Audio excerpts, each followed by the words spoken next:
Ну, родился я в Махачкале, в Дагестане. В 1951 году,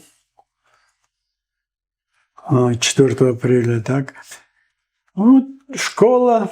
Детство было счастливое, надо сказать. С папой, с мамой, все. И братья. Вот, школу кончил, мединститут там же в Махачкале кончил. Вот, потом работал в МВД, в учреждениях закрытого типа, 8 лет. Вот, а потом поехал в Россию, списался с главврачом, с нашим бывшим. И он пригласил, ну, я приехал. И вас пригласили прямо сюда, в наш район? Да, ну, да. А кто тогда был? Соколов был тогда. Владимир Леонидович был тогда, Соколов. А вы списались, вы были еще в Махачкале? Так? Я был еще в Махачкале, да, работал еще, говорю же, в МВД. Но вы, в МВД не в медицине, именно медицина? Да, я там врачом был, да. Угу. А почему вот Сильвановский район, как так получилось? Ну, я писал в разные места, но он ответил.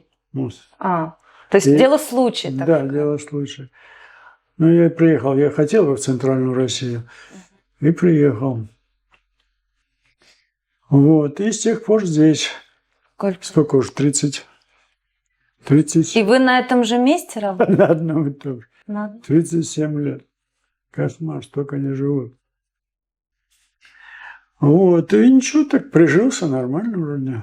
Жена у меня была в садике, работала, заведовала садиком. Здесь? Она, Первомайском, да? Да, она преподаватель музыки в школе была. И вот в садике работала. Так что мы тут прижились, в общем-то. Угу. Ну вот, в основном-то. А как ваши родные отреагировали, что вы поедете? Не, ну они-то были не против. Но далеко от них. Далековато, да, они так и говорили. Как же мы будем видеться? Но мы каждое лето ездили в Дагестан, так что особо надолго не расставались. А сейчас вы давно на родине не были? Да, лет, наверное, 15, да. Но у вас там остались родственники? Ну, там старший брат только остался с сыновьями. А так родители давно умерли уже. Вы такой спокойный, вот кажется, было у вас такое, что, я не знаю, человек какой-то приходит, и у него прям катастрофа какая-то, там плохо ему. Не, как вы помогаете? Каждый вызов – это катастрофа, да, так-то принято. Когда вызывают, всегда готов к чему-то экстренному. Поэтому, ну, а так особо резких случаев у нас подспорье все-таки, скорая помощь, ЦРБ недалеко. За помощью к ним обращались. Ну и сами тут, что могли, что в наших силах было, делаем. Особо экстренно. Сейчас в последнее время особенно не стало почему-то. Да. Ну, население меньше стало. Населения мало. Уже было много, случаев было много, а сейчас уже старые. Сейчас прописано много, проживает половина от прописанного. Сейчас люди уже в возрасте, да, такие, с давлением к вам приходят, да, с какими-то такими вот. Да, а в основном молодежь вся уехала в город. А помогла вам вот эта работа в МВД, ну, как-то вас сформировала, вот как? Ну, как называете? Вы как, сельский врач называетесь, правильно? Ну, я врач общей практики называюсь. А это сельская врачебная амбулатория называется. Ну, когда я работал в колонии, там приходилось ассистировать на операциях, так что в этом смысле опыт был, конечно, какой-то. Вот, но в основном здесь все. Вся практика здесь. Но вы принимаете вот всех, кто к вам придет. Вы говорили, что не только же из Первомайского к вам приходят пациенты, люди. А если вот вы говорите, прием закончен, сейчас вот вы говорите, что закончен, если сейчас войдет человек, вы будете... Даже прием, конечно. Что же? Просто нет сейчас людей, да? Уже утром. До 12 прием так-то у нас. И ночью бывает вызов? И ночью бывает. Ну, сейчас в последнее время, я же говорю, скорая больше помогает. Ну, и мы тоже не отказываем, конечно. А не было мысли, что вы пожалели, что вот сюда попали? Нет, такой мысли не было. Я вообще редко жалею о том, что совершил. Так что нет, никакого сожаления никакого не было. Если мы вместе. То есть вы приехали вдвоем уже, да, как семья? Это часто бывает. Врач и учитель вместе приезжают, работают. Так что обычная история. А у вас сын, да? Или... И сын, и дочь. А они в медицине, нет? Нет. Не пошли по вашему? Учителя? Не. Нет. То есть они не пошли по радио? Технарь у меня. Дочка дома, она у меня инвалид первой группы. Она в Муроме живет. Вот. И на компьютере там занимается. Амбулатория была в другом раньше месте, да? Уже перелетели 3 раза. Сначала в центре был старинный дом, там кутеческий, потом была... Ее тоже снесли уже, амбулатории какой-то. Нет уже, да? Раньше была больница на 25 коек. Участковая больница, стационар, и прием там. И сюда переехали уже, больница тут была, вот соседнее здание, сейчас снесли уже. Угу. Вот сюда переселили теперь. Сколько мы здесь, лет 10 уже работаем? Здесь у нас хороший. Таких людей уже, наверное, не осталось. Чай быть? Очень добрый. Не, нам хочется еще поговорить. Чтобы принимать, да, смажут, приехали тут, все эти проконсультируйте, да, поехал безотказно. Хотя это уже участок не наш, едет, консультируется, никому не отказывает. Драчева, Красная Ушна, полрайона, в общем, услышали доктор. Людям не откажешь, от того, что у них там врача нет, они же не виноваты. А вообще у вас какой должен быть участок? Только вот Первомайск? Первомайский, 11 деревень, такой всегда раньше был. Угу. А Знобишина, вот еще та сторона, там Ушна, это обычно, это Никола Ушна. А так сейчас все участки едут сюда. Угу. Врачей нет, никто не едет.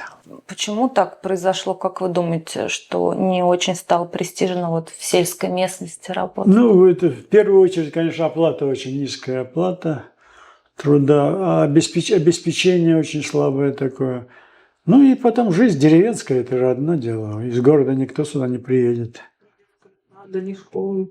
Все убрали. Клуб и тот убрали. Как вам удается поддерживать? Вот вы улыбаетесь, вы тоже доктор, который лечит и словом. У вас бывает настроение не очень хорошее? Как вы справляетесь, когда приходите на работу? Да нет, проблем в этом нет никаких. Что значит плохое настроение? Работа есть работа. Наверное, надо любить свою работу, чтобы так ходить с позитивом на нее. Мы любим свою работу. Да мы с больными в основном часто шутливо общаемся. Они любят к нам приходить. Просто потараторить, поговорить. Районная же далеко находится, ЦРБ. То есть они к вам приезжают, у вас есть какие-то совместные мероприятия или контролируют только издалека? Никто не приезжает. Вы имеете в виду медики, что ли? Да. Да нет, давно уже не были. Давно не приезжали. Сейчас медицина, она такая, какая-то необязательная стала. Раньше у нас оргметодработа велась, там нас вызывали на медсоветы там, раз в месяц, там, какие-то наставления. Нам они не больно нужны были, но да, все-таки участвовали в жизни поликлиники. Отчеты, да, с вас уже спрашивают? Да даже и отчеты стали какие-то куцые. Не больно они ему нужны там. Раз в год, да, получается? Нет, ежемесячно там на лекарства все это раздаем, а вот по населению там как-то. Да, я это в принципе имею в виду, мониторинг именно здоровья. Да, по работе они что-то редко запрашивают нас. К концу года, так если что-то их интересует, там количество населения, там что-нибудь такое. А так не особо. В общем, жизнь немножко остыла, конечно, по сравнению с тем, что было раньше. А то сейчас наговорю, они начнут каждый день вызывать. Скажет, отчет с Первомайского. Соскучились? Нате вам. Привет. Вы считаете, что нужно их делать от коронавируса? Я считаю, что нужно их делать. Я не знаю, там старший возраст или какой, но это хорошая профилактическая мера, я думаю, это надо делать. А вы сделали, кстати? Пока еще нет? До нас не дошло еще. Ну, мы вот людей записываем, они активно идут. Но там ведь в ампуле на 5, поэтому приходится как-то рассчитывать, там, чтобы ровненько было. Я-то вот переболел уже, вирусом в больнице лежал даже. Да, тяжело, тут у нас там было. Тяжело. Ну, чё ж, ничего. Как же норовить чихнуть. Ну, а вот, например, кто-то говорит, что там чипы какие-то туда могут там вколоть. Это вот как вы относитесь к такому? У нас столько денег нет в стране в каждом. Вы не верите в нашу медицину, да? Настолько. Вряд ли. Во всяком случае, не скоро. Ну, а вот как вы думаете, вот вакцину ее вроде бы быстро сделали, несмотря на то, что уже разрабатывали еще в Советском Союзе. Вот многие думают, что ну вот не протестировали еще, а с толком, может быть, не стоит делать. Ну, такие сомнения есть, конечно. Все-таки надо отдаленные результаты смотреть. Угу. Сейчас сразу тут не решишь. Ну, и пока вот не слыхать никаких осложнений, ничего. Хорошо переносится прививку. Хорошо Да? переносится, да. Я после нее хорошо. Да. Самочувствие улучшается. Вот некоторые, многие говорили, даже очень самочувствие улучшилось. Вот как вы получаете новую информацию? Вы дружите с интернетом? Вон Там? интернет. Только с интернетом, к сожалению. Что это? Интересненько туда, а и больше никак. Вот раньше дети собирали какие-то конференции, медсовет, сейчас же ничего. И, может, из-за коронавируса это все перестало. Ну, коронавирус был только вот в прошлом году. Тем не менее, ничего не собирается. И мы все в интернете смотрим свою информацию, все новшества. Да, все подсказки там в интернете. А вот вы ездили раньше, например, на какие-то учебы или обмен опытом в другие? Учеба была раньше хорошо поставлена. Ну, каждые 5 лет это в обязаловку, а если по желанию можно было еще на какие-то курсы съездить. Сейчас с этим очень тяжко, во всяком случае, в деревне. А вы бы съездили бы? Если Да, я уже мамонтку. вам в крупных клиниках, да, доктора могут посоветовать, проконсультировать, вы как к такому? Но у нас такой связи пока нет. Одно время мы наладили тут кардиограммы, консультировали в ЦРБ. Но сейчас этот доктор умер у нас. Сапалов, знали? Вот? Да. Недавно, да? Да, вот недавно. Вот. И вообще это угасла эта тема. А так было, да? А это ведь удобно, да? Ну, в общем-то, да, знаешь, как не один решает. Посоветоваться, а вдвоем, да, как-то все надежнее. Что вам не хватает вот в работе, например, сейчас? Я понимаю, что список может быть большим, но вот что вот не хватает экстренно, вот, например, чтобы вам как-то было удобнее работать? Что нам не хватает, Анна? Да, все хватит. Больных не хватает, мало больных стало. Ну, так-то с аппаратурой нормально. Есть то, что. Вот программу установят, мы вообще будем тут как белые люди. Чтобы уже, да, вот, чтобы рецепты выписывать, направления, хотела бы установить программу, но как нам до сих пор что-то не установить. А вы обращались, да? Сейчас. А бывает такое, что вас в выходной день вызывают? Ну, в субботу, воскресенье. Да и у жителей, у больных людей раз бывают выходные. Надо, значит, ночью вызовут. Выходной, не выходной. И ночью вызывают. И ночью бывает, да. Бывает, один по выходным не делаем, как же. Нельзя прерывать, бывает. Мгм. Ситуация была. Дома ходим и делаем выходные. Да не, это все нормально. Для деревни это нормально. Чё ж, куда же они еще пойдут? Только к нам и пойдут. Мы Ирину Владимировну сейчас спросили, говорим, мы на вашей территории едем. Она такая, мы приезжали, поздравили. Я говорю, говорю, вот вы молодец, что приехали. Красотки говорит, да.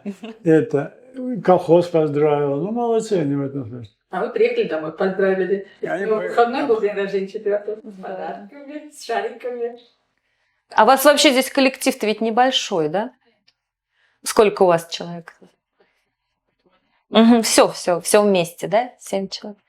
Ну, и вы всем коллективом приехали? Почти. Половина, да. Вот важно вот этот временной интервал, когда человек говорит, все, 55 лет, раньше, сейчас это побольше, 65 лет, все, я ухожу, я буду Нет, дома. ну, пожалуйста, уходи, никто тебя не держит.